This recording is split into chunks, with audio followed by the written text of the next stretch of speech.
সেনাবাহিনীর অফিসারের পক্ষে আমরা 5 জন লয়ার ওকালতনামা সাবমিট করেছিলাম 22 অক্টোবর।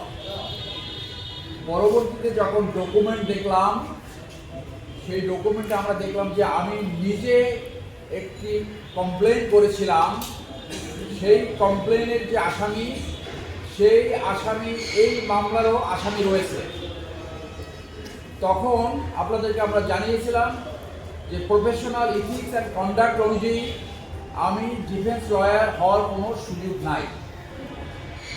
সেই প্রফেশনাল কন্ডাক্ট এবং ইথিক্স অনুযায়ী এবং আইসিটি বিধি অনুযায়ী আজকে আমি একটা আবেদন করেছি। কোর্টের অনুমতি ছাড়া, ট্রাইব্যুনালের অনুমতি ছাড়া ওকালতনামা প্রত্যাহার করার সুযোগ নাই। আজকে আবেদনের মাধ্যমে মাননীয় ট্রাইব্যুনালে আমার নাম প্রত্যাহার করার জন্য আবেদন করেছি।